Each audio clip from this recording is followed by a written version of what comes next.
Hey, brother, nice to meet you. Sir, আপনি তো বললেন ওর সাথে কথাই বলবেন, আবার নাইস টু মিট ইউ বললেন কেন?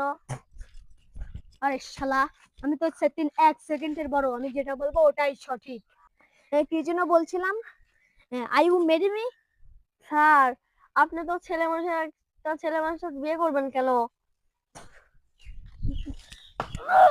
আমার সাথে ইংলিশ বেশি বলিস। ইংলিশ আমি আবিষ্কার করছি, যেটি আমি কব ওইটাই সঠিক। আর একটা কথা কবুলা, জি স্যার। আপনাকে একজনকে মার্ডার করতে হবে। তাকে আমি ছবি দেখানোর সাথে সাথে তাকে মেরে ফেলবেন। 1 সেকেন্ড তো দেরি করা যাবে না। 1 সেকেন্ড আমি ছবি দেখাবো কি সাথে সাথে তাকে চাকু মারতে হবে। ঠিক আছে, আমি করতে পারবো। আমাকে 5 লাখ টাকা লাগবে। 5 লাখ একটু বেশি হয়ে যায়। আচ্ছা, কাজ নবিশ, জি বস। এলেন টাকা। ও, আপনাকে তো ছবিটা দেখানোই হলো না। কাশ নবিশ, নবিশ ফোনটা দাও। এই যে তার ছবি।